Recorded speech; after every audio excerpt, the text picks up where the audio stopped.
G'day humans, welcome to the safe space for dangerous ideas. Here's a not very dangerous idea. Domestic violence is terrible. People shouldn't get murdered. People shouldn't be abused. People shouldn't be coerced. Coercive relationships are something we need to do more about.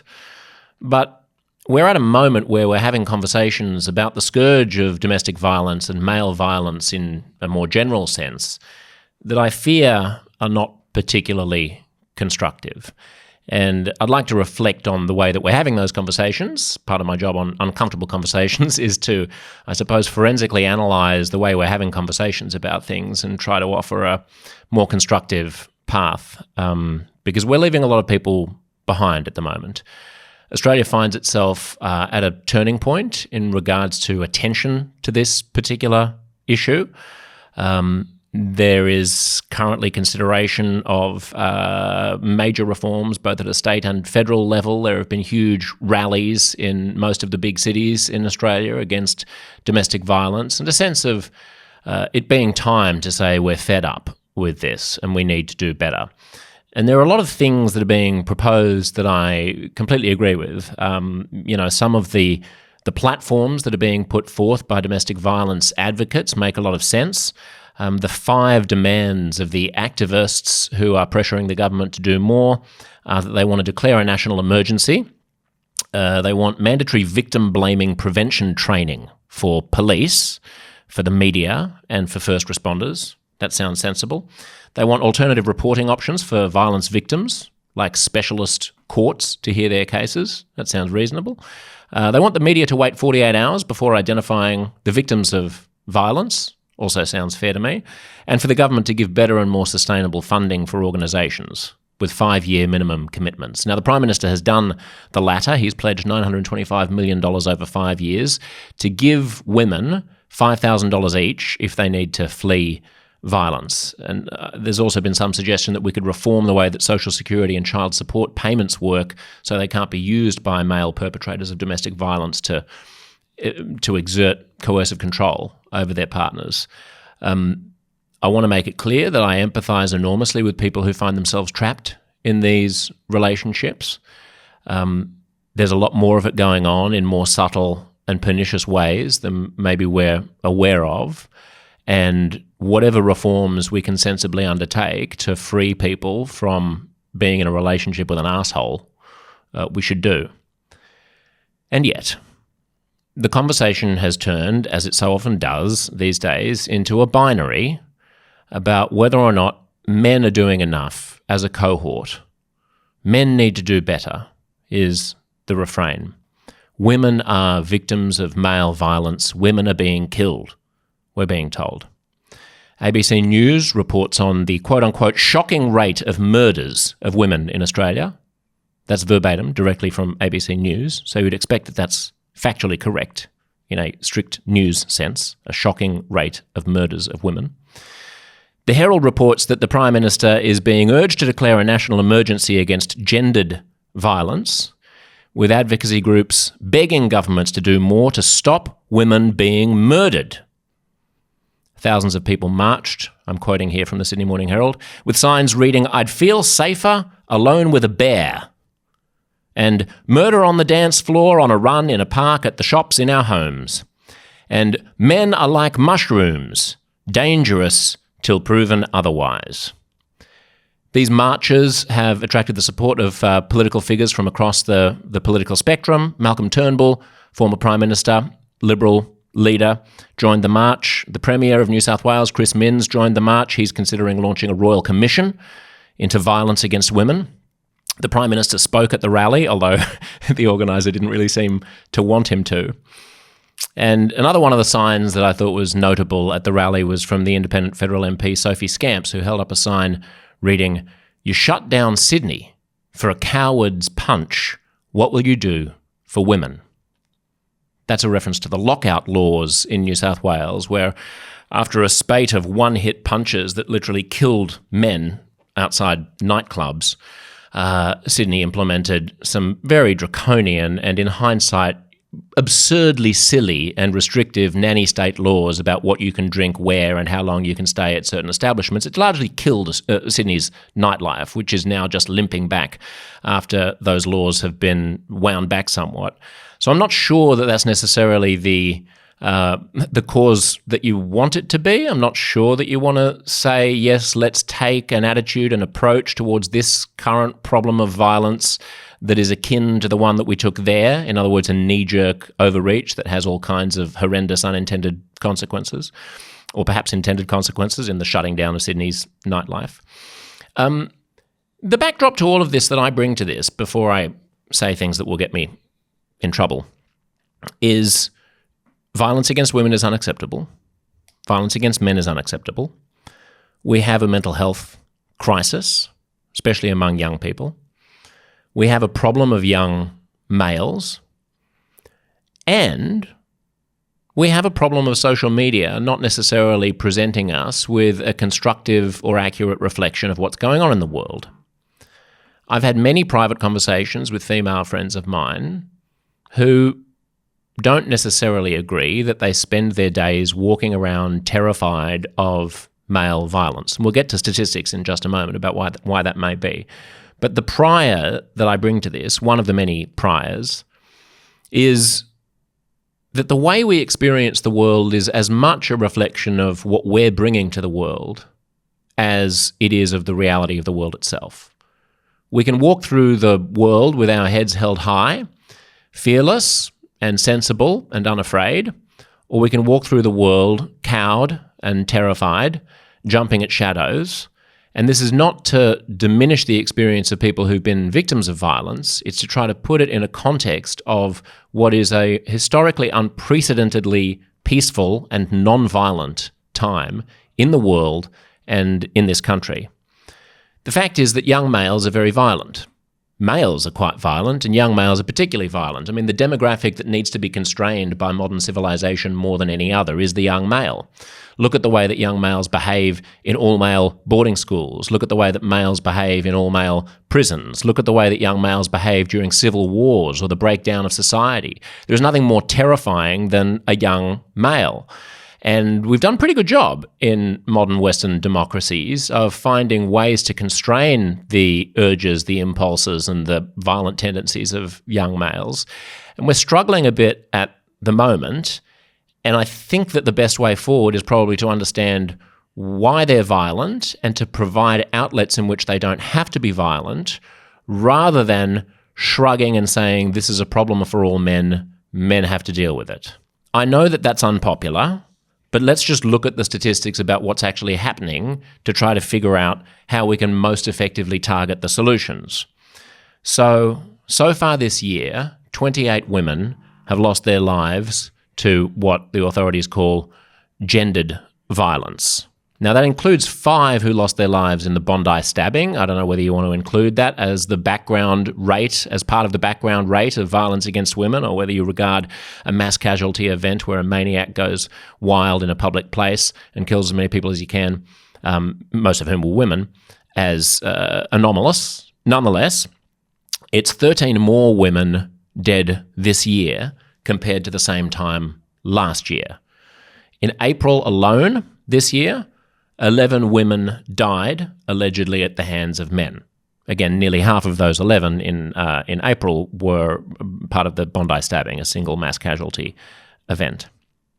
So that's the stats. How do they compare historically, and is it true that we're seeing an unprecedented surge of violence against women? Well, the Australian Institute of Health and Welfare, which is the government agency that's tasked with domestic violence, names 3 types of intimate partner violence. Let's just break it down. There's physical sexual violence, then there's emotional abuse, and then there's economic abuse. Now, 1 in 4 women, according to the stats, have experienced physical or sexual violence, and 1 in 14 men. When it comes to the second type of intimate partner violence, which is emotional abuse, 23% of women and 14% of men. When it comes to the third type of intimate partner violence, which is economic abuse, 16% of women and almost 8% of men. So about more than half, as many men as women are victims of emotional abuse in relationships and economic abuse in relationships. Physical or sexual violence is where women get the worst outcome. And it's interesting if we're going to frame this as a gender question, as men against women, and what is the problem with men. The rates of domestic violence are similar or actually slightly higher in same-sex relationships compared to heterosexual relationships. The Australian Research Centre for Health and Sexuality studied this. They found significant levels of intimate partner violence in same-sex relationships. About 28% of male respondents and 41% of female respondents said they were in a same-sex relationship. They had been in a same-sex relationship where a partner was abusive. There was a smaller study carried out by the same outfit, the Research Centre for Health and Sexuality, which was in Victoria. It found that lesbian women were more likely than gay men to report having been in an abusive same-sex relationship. 41%. That's the 41%. So if it's gendered, then when it comes to same-sex relationships, this is mostly a problem of female violence against women.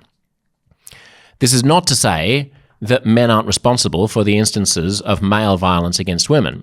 It's to say that if we're going to offer as a reason for this violence something that's intrinsic to men, that all men have to deal with and have to do better at copping to, that doesn't explain why the dynamics in same-sex lesbian relationships also yield similarly high results in intimate partner abuse. It suggests that there might be other things going on, emotional entanglement, controlling personalities, whatever that might be. So let's just look at the statistics about the various things that are going on, because I really didn't understand. I was just sort of absorbing this from the mainstream media and going, wow, there's just this surge of women being killed at the hands of men. So what is happening here? In terms of murder, there were 377 victims of homicide and related offences in Australia in 2022. The last year for which there are good stats. That's an increase of 7 victims over the previous year. Most of the victims of homicide are male. 69% of people who get killed in this country are male. When it comes to sexual assault, that increased by 3% from the previous year. 5 times as many women as men are victims of sexual assault. But 16% of sexual assault victims are male. In New South Wales, the state where I live, the most populous state in Australia, it's 21% of sexual assault victims are male. Robbery is up 5%, 75% of those victims are male. And in New South Wales specifically, just looking at the state where I live, the homicide rate is 84% male. In other words, the proportion of sexual assault victims who are female is less than the proportion of murder victims who are male. Does that make sense? Now, it's also worth noting that there are a lot more sexual assaults than there are murders, of course. There are 12,412 sexual assaults in 2022 versus only 79 homicides in the state. But if what we're focused on is the gender breakdown, because men are killing women, it's worth noting that if I tell you that someone was sexually assaulted and you guess it was a man, then you are likelier to be right than if I tell you someone was murdered and you guess it was a woman. Does that make sense? A greater fraction of murders are committed against men than sexual assaults are against women. Surely what's really relevant here is how this tracks over time. Is it true that we are in an unprecedented period when men are inflicting violence on women in ways that they haven't in the past? It's not. It's not. That is not true. Again, add in all of the caveats about how every single act of violence is a tragedy, every death is a tragedy, every killing should try to be avoided. But from The Guardian here, a left-leaning publication, while an uptick on the previous year, the rate of female intimate partner homicide was still the 3rd lowest rate in the more than 30 years since these records began. The rate of women killed by their partners has decreased 66% since that time. This is not the conversation that we're having. Yes, let's try to pursue whatever policies make sense in order to reduce violence. But in order to do so, presumably we want the largest cohort of males to be on board with this mission, not feeling alienated because they're being accused of doing things that they haven't done. Now, I always get, whenever I say anything like this, I get pushed back and say, look, we're not saying all men. We're not saying all men. I understand. Nobody's saying that all men are violent, but there is absolutely a conversation about how all men are responsible for the violence of some men. And this is a kind of group victim blaming that we wouldn't accept under any other circumstances. We don't do this towards black people. We don't do this towards Muslims. In fact, an interesting point was made by Waleed Ali in The Age and the Sydney Morning Herald recently, where he likened this movement insisting that men must do better to the conversation that happens after terrorist incidents, where people say that Muslims need to do better. Allow me to quote Waleed. He writes, "Holding all men responsible for a violent minority has failed to keep women safe."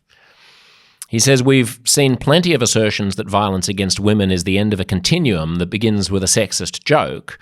We've seen pleas for men to have the conversation, unspecified as that directive may be, for the good men to set the bad men straight," he writes.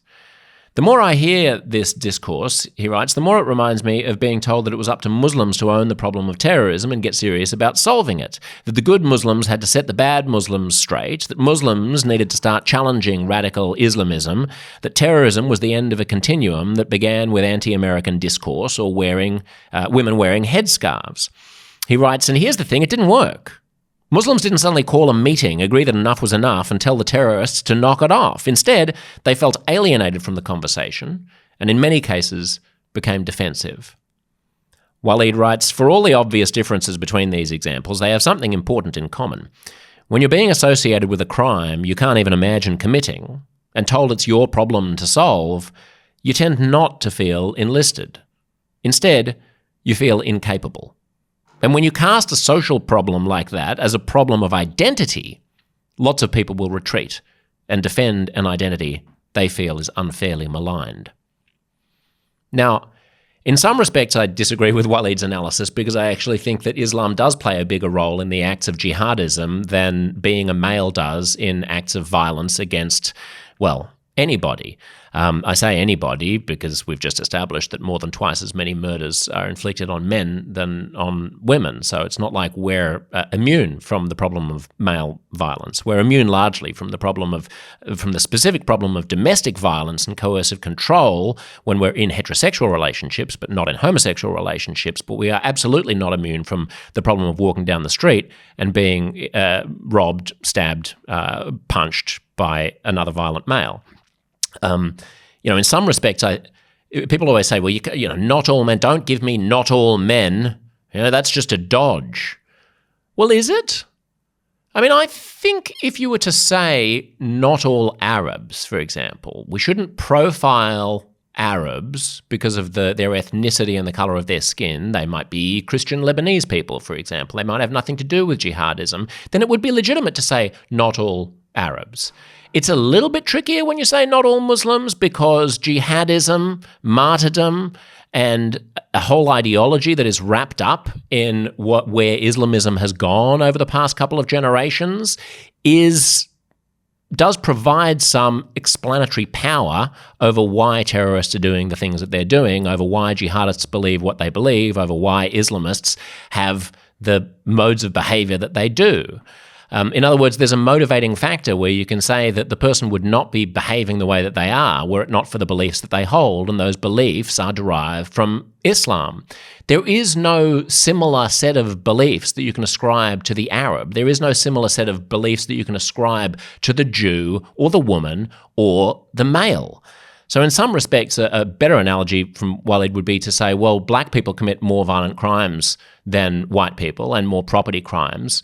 Therefore, why don't black people take responsibility for it? I mean, that is not a valid move. I mean, it may be a valid move if you're talking about particular ways of structuring a culture, particular values. It's not a good move when you're talking about just the color of a person's skin. And it's not a good move when you're talking about the genitals that dangle or don't dangle between their legs. And yet, you read the letters to the editor in the wake of Waleed Ali publishing this piece. Allow me to quote, "Oh, Waleed, writes one reader. Only a man could write it makes little sense to treat every man as potentially violent. If only every man wore a tattoo on his forehead to warn women as to whether they were inclined to violence against women.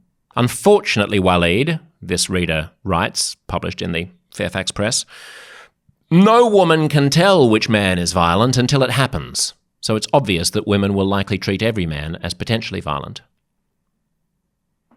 I invite you to substitute the word man for black person there. No one can tell which black person is violent until it happens, so it's obvious that people will treat every black person as potentially violent. Is there something off about that? If there is, why doesn't the same logic apply here? Would it even be a constructive thing to say if you wanted to win over black people, to get them on side, to support reforms that you were hoping would diminish violent crime among the black community? Wouldn't it be better not to sort of group them all into the same guilty class? Another letter to the editor. Men, writes this reader, and I do mean most men, she emphasises, feel a sense of entitlement, fed by thousands of years of dominance. They feel entitled to the best seat at the table, the choicest cut of meat, the larger share of a joint income, the most seats at the corporate table, the final say in an argument, etc.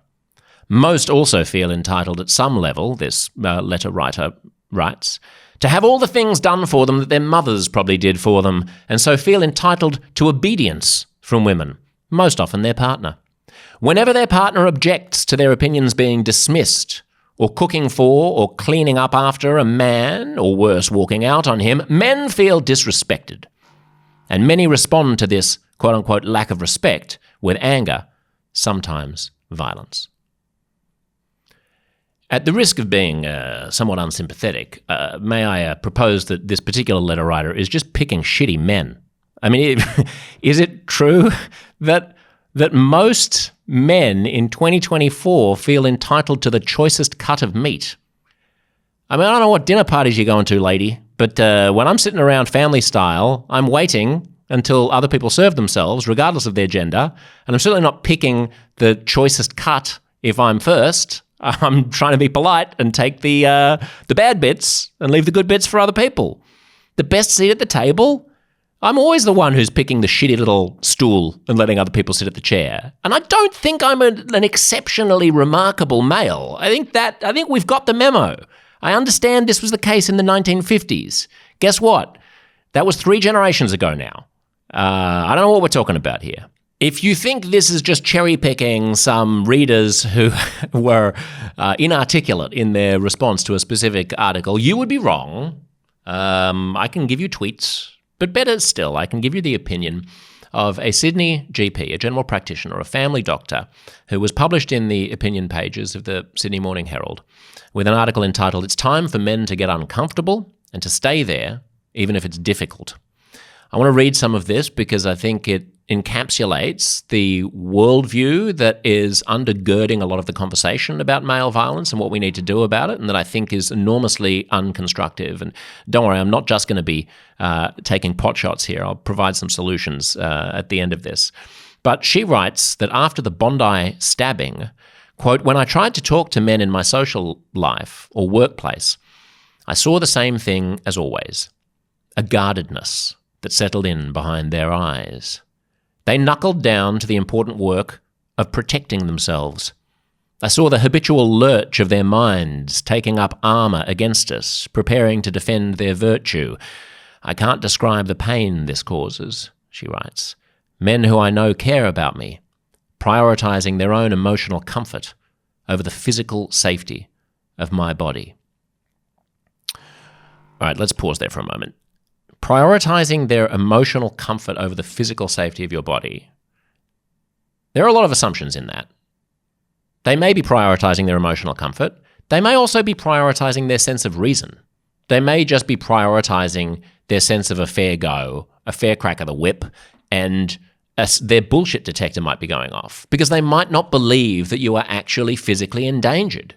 You say that by drawing an analogy between a horrendous mass casualty event and the microaggressions that men supposedly perpetrate against women on a daily basis, that you are ensuring the physical safety of your body. But the men you're talking to don't see it that way. They don't think that they're actually abandoning the physical safety of your body. You know why they don't think that? Because you're not, and they're not. It does not endanger the physical safety of your body for them to disagree with you about whether or not their general ideas about gender are directly linked to a maniac stabbing 6 people to death in a shopping mall. It's a bit rich to say that anytime someone disagrees with your interpretation of culture and politics, that means that they are prioritizing their emotional comfort over your physical safety. What is the threat to your physical safety in the moment of you having this conversation with those men? I guarantee, if they're decent men, that if someone barged into that cafe where you're having the conversation with them and endangered your physical safety, they would leap up and do something. If not, if they would run away like cowards, then that's the problem. Not the fact that they don't want to go on some long, boring tangent with you about why all men are responsible for the actions of a psychopath. This Sydney GP continues. She writes, "The problem is not that men are inherently evil." Oh, thank you. I appreciate that clarification. "The problem," she writes, do tell, "is our social agreement that allows men to behave with cruelty, cowardice, and psychological laziness, otherwise known as patriarchy. It's the belief we grew up with in this country, proclaimed again and again by the courts and the media, that a man's feelings are more worthy of protection than a woman's body."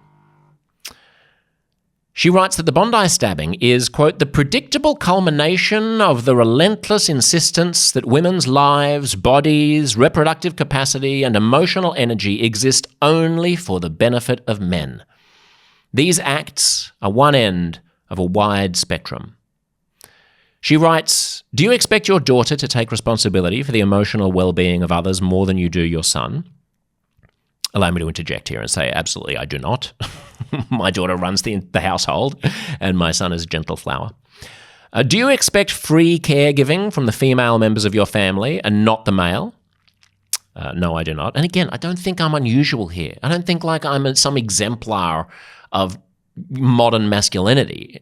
I don't know. Maybe I may just be living in an ivory tower here, and this may be way, way more widespread than I think. I'm certain that it's more widespread in certain communities, but I'd get myself into even more trouble if I named those communities, such as conservative Muslim communities or conservative Chinese communities in southwest of Sydney. I'm sure that there are much more patriarchal and traditional attitudes between men and women than there are among the majority of elite, university-educated people who are reading this article in the Sydney Morning Herald, an elite broadsheet newspaper. "Do you immediately categorise," I'm reading again from the GP's article, "do you immediately categorise an older woman you don't like as a Karen because she's not fulfilling her social obligation to be attractive and pleasing to you?" Allow me to interject. No, that's not the reason I call her a Karen. I call her a Karen because she's being an uppity little you-know-what in a way that I wouldn't tolerate from a man either. "Do you leave the chores and mental load of a household to your female partner?" No. "Do you treat women you don't find attractive with the same respect as women you do?" I mean, that's an interesting one. We're all over the joint here. We're all over the shop. Aren't we trying to compare whether or not there's a double standard in the way that we treat women and the way that we treat men? I mean, let's set aside for a moment the question of whether or not any of these mores that she's ascribing to the patriarchy have a direct link to actual male violence or the overreaction of violent assholes to a perceived slight, whether that be from someone else who's outside a nightclub who happens to be a male or someone they're in an intimate relationship with or a complete stranger at a shopping mall who they stab. Forget for a moment whether or not we actually buy that there's a link, that there's some mechanism that would translate old-fashioned patriarchal ideas that I've got to say were held by a lot of upstanding men. I mean, the greatest generation was hardly a feminist paradise, but these guys were extremely restrained and loving and caring and doting on women at the time. But set that aside. Let's ignore whether or not there's a connection between these ideas, these sexist ideas, and violence, and just ask whether or not we're actually being specific about what the sexist ideas are, because she's saying, do you treat an attractive woman with the same respect as an unattractive woman. I mean, I confess that I probably am nicer to attractive people of all genders. You can always say, well, of course, you're gay. But I think we're all, I know there are studies that prove that we are all more affectionate towards people who look nice, in particular tall men, than we are towards unattractive people. That's not evidence of patriarchy. That might be some other kind of bias. But gee, it's a long bow to go from that to male violence against women. I mean, we know that men who are tall do much better in all kinds of scenarios, including the amount of money they earn and their ability to get a promotion, than men who are short. Is that part of the patriarchy? Perhaps. I don't know. She goes on. Open your mind without self-judgment, she writes, to the idea that your expectation of your girlfriend doing more housework than you because she's better at it sits distantly but definitely on the same spectrum as the expectation that she subjugate her life to yours. This in turn sits in terrifying proximity to the belief that you can control her money, track her vehicle, and assault her body. So let's just clarify the bow that's being drawn here. Your expectation that your girlfriend should do more housework than you because she's better at it is on the same spectrum as you assaulting her body. This GP writes, you two are a descendant of a society in which women for much of history were not considered human, but resources to be used by men. I mean, again, that is just factually false, that women were not considered to be human. I don't know whether that's some metaphorical flourish, but certainly in a literal sense, they were considered fully human, and they weren't, even when they were being deprived of rights in ways that we would regard today as being incredibly retrograde, they were not considered unhuman. Mere resources. The men who were enacting the patriarchy back in the day when women had no rights thought that they were the protectors of women, thought that they were the ones going out doing the hard work in the fields while the women stayed at home and didn't have to go off and fight wars and didn't have to go down mines and got to stay and look after the kids and get the bounty that the men brought home. I mean, ever since cavemen times, that was the patriarchy, and it wasn't a patriarchy that considered women not to be human. It considered them to be a different type of human, and that was biased and prejudiced in all kinds of ways. And it was horribly sexist, and it's good that we've done away with it, but let's not rewrite history. It was not that they weren't considered human. This op-ed columnist goes on to say, it is possible that you carry some of that inside you still. It's possible that you don't, and that's wonderful, but please check.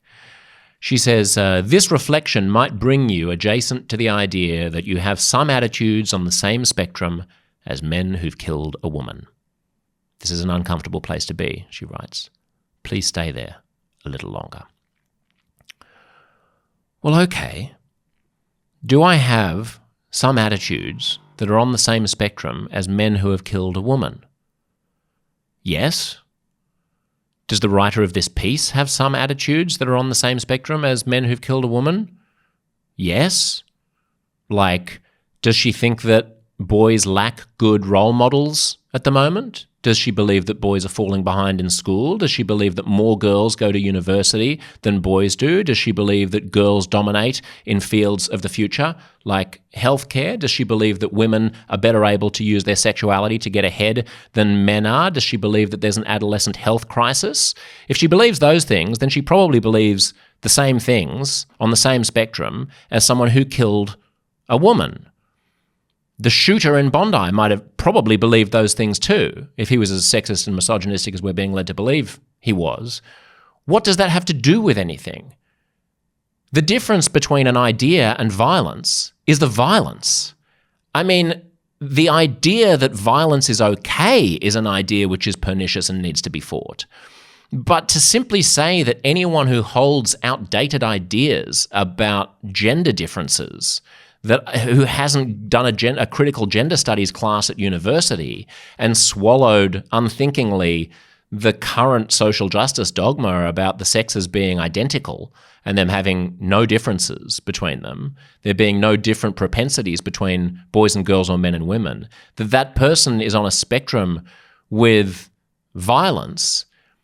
Even if it were true, it would be wildly unconstructive, because what can you possibly do about that? Anyway, this woman goes on to say, Perhaps things are changing, she writes, ending her op-ed with, thankfully, a positive note. Perhaps things are changing. She writes, 2 days after Bondi Junction, Justice Michael Lee gave his judgment. This was in the Brittany Higgins trial. A woman is permitted to be complex, this person writes of that case, to be unsatisfactory and yet still human, and entitled not to be raped. Perhaps things are changing, she writes again. Even the most emotionally reactive media outlets seem to have learned they can't frame domestic terrorism as she drove him to it without some backlash. Perhaps things are changing, she repeats. I arrived late to a meeting, this female family doctor writes in the pages of the Sydney Morning Herald. And as I was apologising, he waved his hand. Stop saying sorry. Women say sorry too much. Men should say sorry more.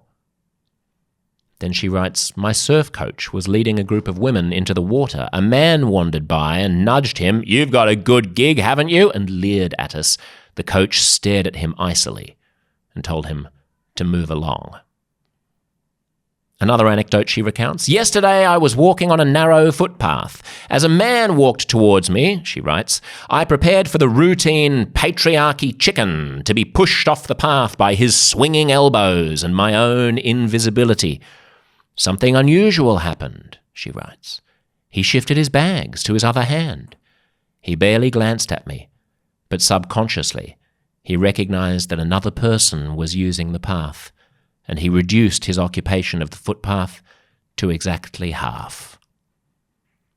She writes, I recognize the relative triviality of these events, but every act of misogyny, however trivial, contributes to a world in which women are less safe, and every act that acknowledges the humanity of women makes us more safe. Well, excuse me while I go get a box of tissues for that gorgeous, schmaltzy, heart-wrenching tribute. So she's saying that the problem of sexism and misogyny and casual male supremacy is everywhere. And then she gives 5 examples of where it doesn't exist that she's plucked from her life recently. So not only is she drawing an extraordinary bow between retrograde attitudes of men and microaggressions of male privilege with, at the other end of the spectrum, stabbing women, beating women, and murdering women. But she then says that actually those attitudes aren't very prevalent because she's got all these examples of where the surf coach icily stared down another man and another man didn't actually hog the footpath as she expected him to. I mean, is the problem here men, or is the problem here your expectations of what men are going to be? This comes back to the point that I was making in the beginning about the world is shaped as much by our expectations of it as by what's actually happening. She's walking through the world with an expectation that men are going to bash her off the footpath, and then when men don't, she says, well, perhaps, this was the exception that proves the rule. Yeah, or maybe you're just selectively noticing when things happen that particularly frustrate you and that comport with your worldview and confirm your stereotype of men as all being brutes. And if you think I'm just having a go at women here, I'm really, really not, because what sticks in my craw perhaps more than anything else is the virtue signalling that goes on amongst progressive men in putting aside any of their reservations about the validity and rationality of this conversation in order to say all of the right things that they think are going to get them the clicks and the likes and are going to make them seem like good allies. Like, have a listen to this, or you can watch it if you're watching the YouTube video. By the way, if you're listening to this on the podcast and you're not watching the YouTube, you can see all of the data and the statistics and the articles themselves, which we bring up on the YouTube image. It's a much more exciting experience than just listening to the podcast. But have a listen to this. This is a clip that went wildly viral in Australia from a podcast that I really like, and I have a lot of respect for these guys. But it isn't necessarily the most perfect example of actually wrestling in a bullshit-free way with a very controversial subject. For men listening, to do the exercise in your head of, like, imagine how you would feel. Imagine there are thousands of crazed men out there who are targeting men. And so, like, no man is safe. Out in the streets of Australia, all around Australia, men are being targeted, being beaten, killed, raped. Like, imagine that is a thing that's happening, then I'm walking out here after this and I'm definitely worried. Yeah. I'm worried. I'm like looking around going like, okay, well, you're always making sure, okay, which path is safest for me? You're looking at all the men around you going like, okay, are they dangerous? Am I safe here? Is this street okay? Are there enough people here that, to constantly be thinking about that and that is the experience for women. It's pretty black and white.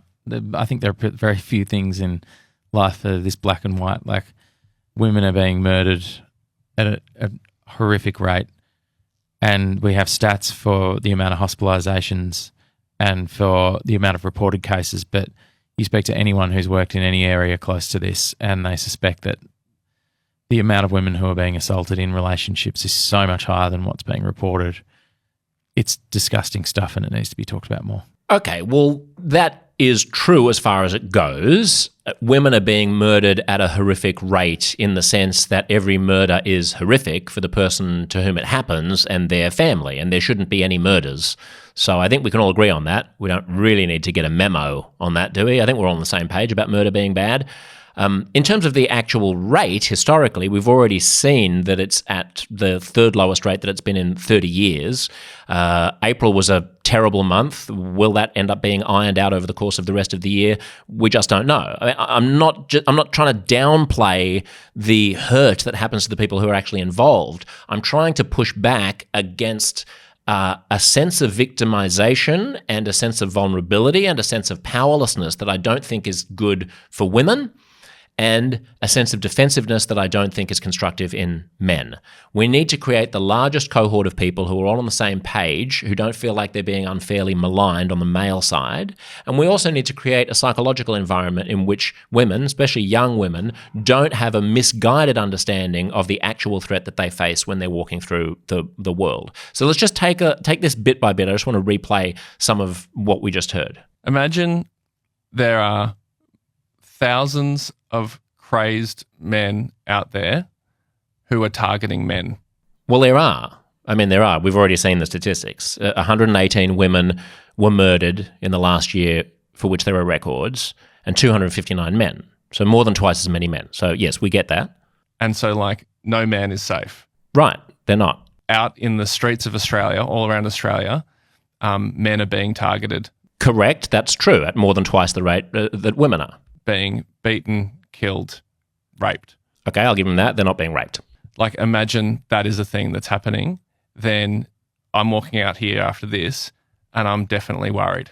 Okay, but you are not currently worried, even though the statistics show that you're twice as likely to be killed than you would be if you were a woman. So why aren't you currently worried? You're not currently worried because you haven't ingested a constant media drumbeat of how dangerous the world is for men. You've ingested a media drumbeat of how dangerous the world is for women. Is that a good thing for women to be walking through the world being told that they're constantly about to be attacked? I don't know. If it provides motivation for us to do something about the problem, maybe it's a price worth paying, but let's not pretend it's not a price. Yeah. I'm worried. I'm looking around going like, okay, well, you're always making sure, okay, which path is safest for me? You're looking at all the men around you going like, okay, are they dangerous? Am I safe here? Well, yeah, you should be looking at the men around you going, are they dangerous? If you're walking down a deserted street at night in a big city and a shape of a man comes walking down the street towards you, you should be thinking, are they dangerous to some extent? You are likely to be killed by that person as a man. You're not likely to be a victim of sexual assault, but you are likely to be killed. And we're talking about women being killed. To constantly be thinking about that and that is the experience for women. Yes, and it's tragic. And is it the experience for women because they are being murdered by men at unprecedented rates, which they're not, or is it the experience of women because the way we're having this conversation stinks? It's pretty black and white. I think there are very few things in life that are this black and white. Like, women are being murdered at a horrific rate. Okay, let's go back to this women are being murdered at a horrific rate thing, because I've already said it's horrific if a single person is murdered, but I don't see this as black and white at all. Okay, 118 women murdered, 259 men murdered. We're talking about people being killed. We're setting aside for a moment domestic violence. I've already said that I agree with the proposals that we should enact to reform the way that coercive control operates in relationships, both gay and straight. which include very high figures of domestic abuse and violence and coercion amongst lesbian same-sex couples, where there's no male involved at all. So let's do everything we can to fix that problem, the domestic violence problem, qua domestic violence. But in terms of the horrific rate of women being murdered by men, I mean, 118 women in 2022. 25 Australians a week die on the roads. 112 Australians a week die from falling over, right? 5,800 Australians a year die from falling over. And of those, 114 are from falling off a ladder, scaffolding, building, tree, cliff, or into the water. That's actually a line item that the Bureau of Statistics collects about the ways that people die. Now, most of those people falling off things are men. So the epidemic of females being murdered is roughly comparable to the epidemic of men dying from falling off ladders, cliffs, trees, buildings, stairs, and by bumping into the furniture. That's not to say we shouldn't do something about it. Of course we should. Being killed is a bad thing, and falling off a ladder is a bad thing. So let's try to fix all of it. Let's do as much as we can. Let's be respectful to the survivors. Well, maybe they didn't survive if they're victims of murder.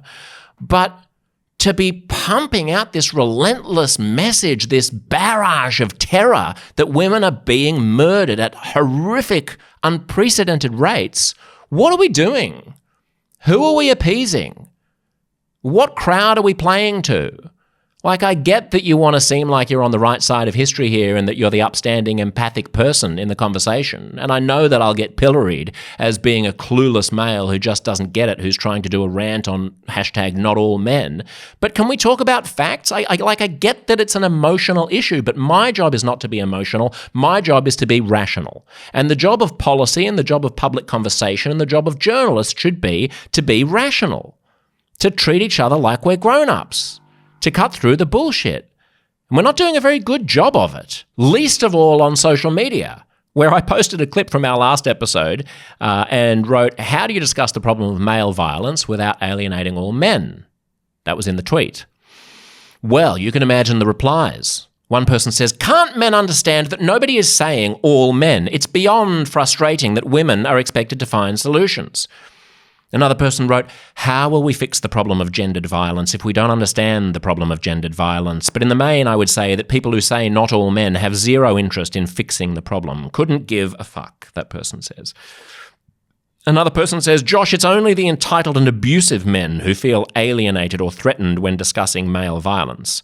That's the point." Look, these are nice ad hominem arguments, but they just shut down the conversation before it even begins by saying that anyone who says not all men is not interested in solving the problem. Maybe you need to say not all men in order to identify which men are actually the problem men and do something about them. I mean, a lot of shoplifters are female, for example. That's a gendered crime. In some jurisdictions and sometimes in places, shoplifting has actually been a majority female problem. Would it make any sense to say, instead of understanding the reasons why women shoplift, we just have to force women to have that conversation? Women must do better. The real problem is that women as a group need to fundamentally reorient their attitude towards stealing. I'm not saying all women are shoplifters, but I'm saying it is the responsibility of all women to deal with the shoplifters in their midst. I'm sick of male police officers trying to solve the problem of female shoplifting. This is a problem for women to sort out. Don't tell me that you're not a shoplifter and think you can absolve yourself of responsibility for your cohort of people that's responsible for so much of this nation's shoplifting. I mean, it wouldn't make any sense. Let's look at shoplifting. Let's look at shoplifters. Let's look at their motivations, why they do what they do, how we can stop them from doing it, how we can provide justice and restitution to the victims of shoplifting. I don't even need to go as far as bringing race into it again, but you could absolutely imagine a conversation in which you're talking about the disproportionate rate of violent crime or property crime committed by black people versus white people, and you're saying, well, why do they keep saying that it's not their responsibility to solve that problem? It wouldn't fly. Why does it fly with men?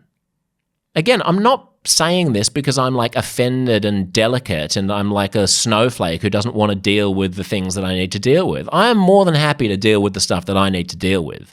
But my goal here is to create as large a possible a cohort of people who are on our side, who are on the side of reform. And you don't do that by alienating innocent people and demonizing people who have nothing to do with the problem. If you think that men are all sitting around in pubs and when one of them says, oh, well, she did it, but I gave her a bit of a slap, that the other men go, oh, yeah, good on you, mate, you're dreaming.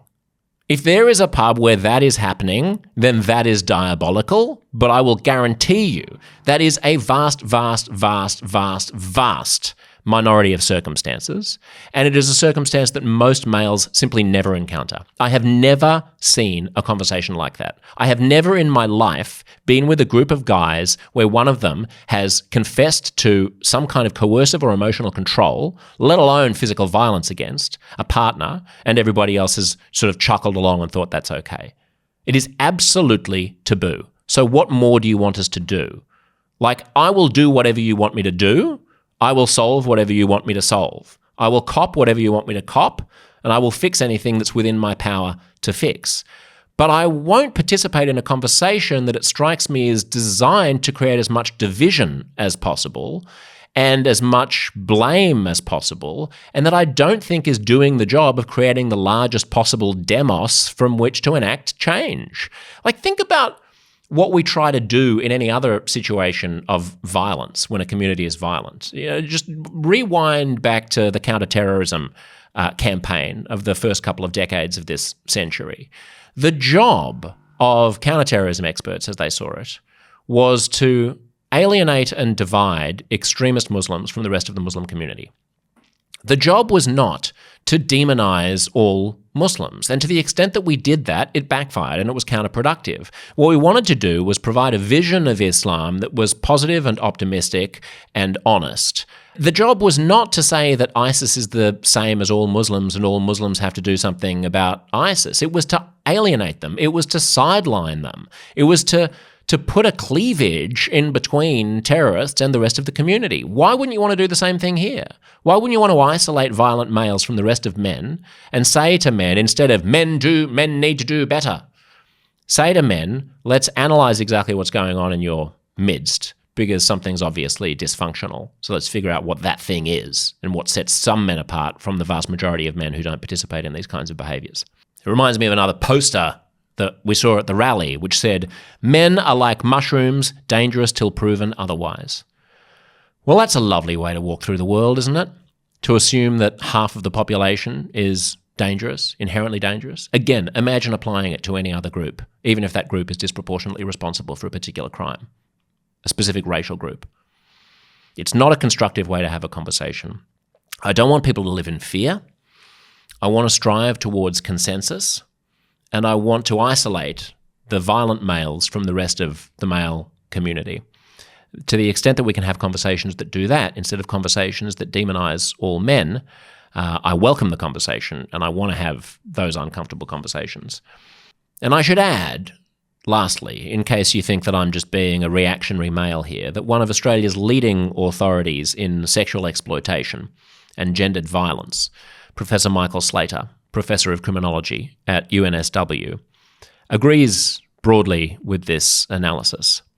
He talks about a sacred cow, which is, in academic circles, a philosophy called the ameliorative hypothesis, which is broadly what I've been talking about, broadly the kind of worldview that we've seen thrust at us in recent weeks, that microaggressions and power structures, the existence of a patriarchy and of sexist attitudes leads directly to violence against women. He writes, many critics consider this philosophy too risky to question or to criticize publicly. So for the most part, they've been voicing these concerns privately with growing urgency. This is because Professor Slater, by the way, and this is me talking now, not him, is fundamentally committed to actual reforms that can isolate violence, can look at its causes, and can try to fix it, rather than big arm-waving, sweeping generalizations about gender, which seem to be the favoured tactic of activists and politicians and the commentariat. Professor Slater writes, we cannot keep having these conversations in private, meaning these dissenting conversations, much like the one I'm having now. Like other sectors faced with entrenched public health problems, we need to have the courage to have difficult conversations about what is and isn't working. That's my goal here, to have those difficult conversations, to have those uncomfortable conversations. I hope you've enjoyed it. Lots of love. Take care. Be safe. See you next week.